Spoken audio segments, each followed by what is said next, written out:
just me trying Raw. What's going on, fellas? Oh, hey, Sean. What are you doing here? You guys invited me over.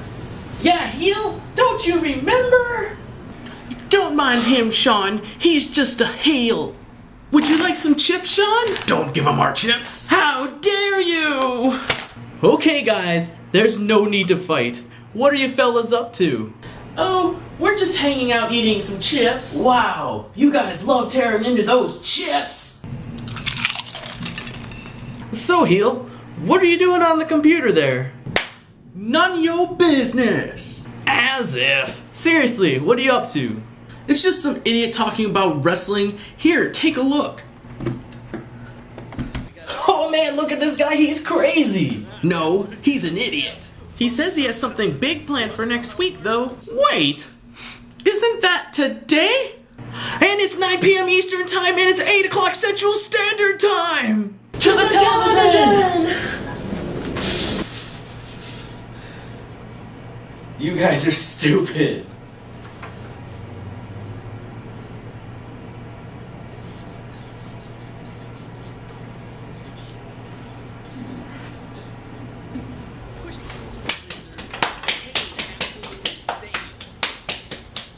It's the will Loaf have enough shaving cream on his face at the end of the 30-second SmackDown recap to shave his beard challenge.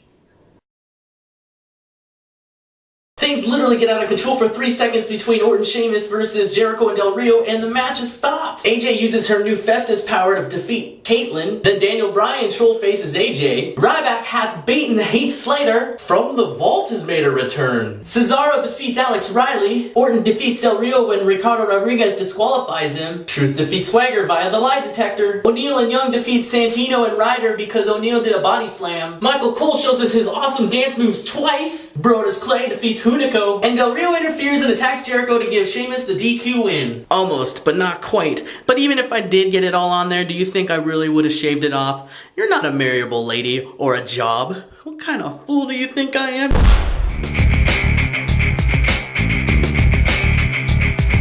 It's the first official episode, the 11th episode, on the Raw Loaf's brand new YouTube channel. So I'm gonna start it off with the question of the week. What makes Raw different from SmackDown? Pretty much the only thing is that Raw doesn't get canned boos and cheers. Yeah, that wasn't funny, that was just me whining. Triple H comes out and pretty much lines out Bork Laser for a few minutes. The technical director gets fired by McMahon because he fails to make a cut to Heyman. Penn and Teller come out. I can only assume that Christian's been gone for so long and that's why they brought back the lawyer thing without him. I decide that every time I leave a room, I gotta start doing a one-liner and then happy music play. So I'm gonna figure that out pretty soon because that'd be awesome. CM Punk and Santino Marella. Yeah, look at this. Look at this fancy shirt. WWE shop done for me. No more. I'm not paying $25, $32 after shipping. And here's a breakdown of the yes disaster. We get a yes drop kick, a yes pin, 7 yes knee drops, a yes pin, and a yes tag. Then we get a yes stomp, yes kick, yes arm hold, yes nose grab, yes kick, and then a yes tag. And Cody Rhodes tries to end Santino's career with a body slam. Then we get 6 more yes kicks, 3 more yes stomps, and then another yes tag. And in the end, CM Punk hits Cody Rhodes with a GTS, and him and Colt Cabana win the tag team match. Now calm down, Marks. I'm not saying anything about Santino and Colt being just as good or one's better than the other. I'm just saying they kind of are a little similar, eh? Back off. Just trying to have a little fun. Next up, we got a Divas match between Alicia Fox and Beth Phoenix. Now I'm gonna set the Divas timer here and we're gonna watch it and we're gonna continue the show and I will comment on it as soon as the match is done. And you know the tag team division's hurting when you gotta have the US champion just tag with random people all the time to face other random tag teams. What, they got like 2 or 3 actually real tag teams with like a theme or something? I don't understand. I don't know. Maybe I like the Legion of Doom. Maybe I like the Bushwhackers. Maybe I liked Paul London and Brian Kendrick. Maybe I liked the Spirit Squad. I did. They were hilarious. So we're getting another pre-show match on YouTube for Over the Limit at 7:30 Eastern Time featuring Zack Ryder and Kane. This should be a good match. Botunga's back. Everybody, start tweeting Botunga the worst English ever. I can't wait till he responds to me. I'm gonna fall on the floor and roll around and laugh so hard. Laurinaitis shouldn't be tweeting during the show. That should be his assistant's job. Botunga's job. So now we have the Big Show versus Kane. Kane, boy howdy, let me tell you, is the toughest man alive, and I'm about to share with you 2 reasons why. Big Show delivers the biggest body slam ever created by mankind onto Kane. On the second rope, but no.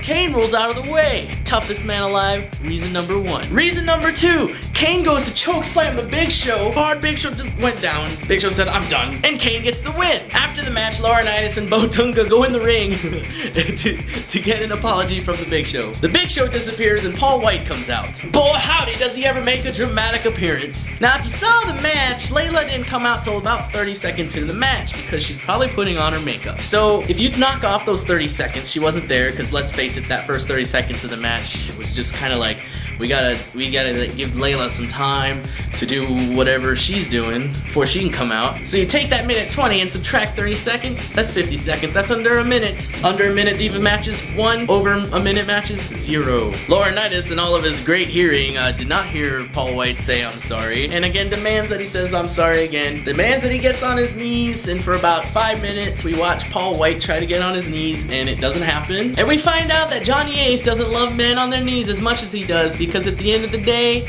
if a man does get on his knees, Johnny Ace still tells them to go away and sends them off to the unemployment line. Captain Coal Miner, let me tell you, boy howdy, sells that moment better than everybody else on the show. Even the Funkasaurus comes out, and Lawler and Captain Coal Miner are still selling the firing of Paul White.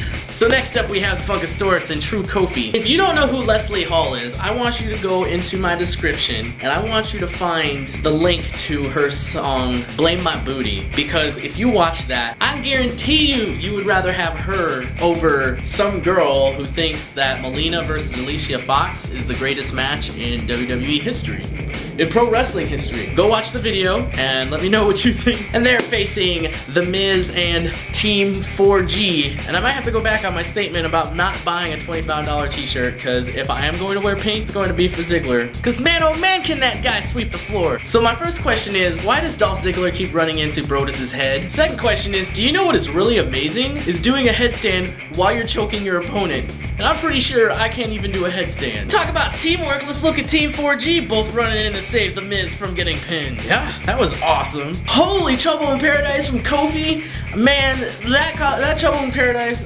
man, I was taken abass.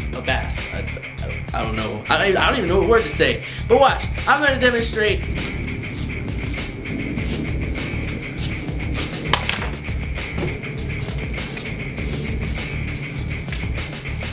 Next up is Orton versus Jericho.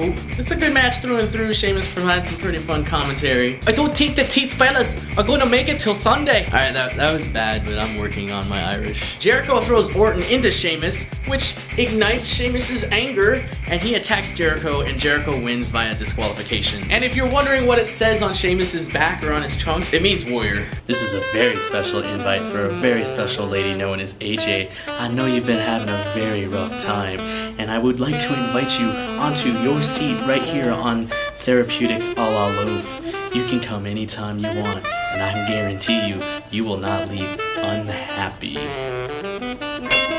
So finally we get to the last segment of the show, and Johnny Ace comes out to tell us that he's not only better than The Rock, he's not only better than Bork Laser, he's better than both of them combined. So Cena turns into former Mr. Kennedy, now Mr. Anderson for a little bit. Cena, you're a loser. You took my promo. Laurinaitis called himself I'm Big Johnny. And I'm pretty sure it was Lawler and Cole. They cracked up. It was hilarious. And because they laughed, it made it extra hilarious. And then the Office Gangbang comes out to deliver some news. They got a message from the board of directors saying that the match is a one-on-one match between Cena and Laurinaitis. There's no special guest referee. It must end by pinfall or submission. If anybody interferes, they'll be immediately terminated. If Laurinaitis loses, he will not have a job anymore. Now, it's going to be very interesting to see how Laurinaitis pulls off the victory here. And that does it for the premiere episode on the Raw Loaf's YouTube channel. I really hope you enjoyed it, and I hope you continue to share and support and like and comment and post on people's Facebooks and retweet. I don't even know where to go from there. You guys have been doing an awesome job, and I hope I keep being entertaining. And I just want to say, like I said at the opening of the show, I am working on something next week. If this doesn't get me over like I thought the musical would get me over, then I have no idea what's going to get me over. So please, again, subscribe, comment, share, like, and all those other fun little things, and we'll see you next week.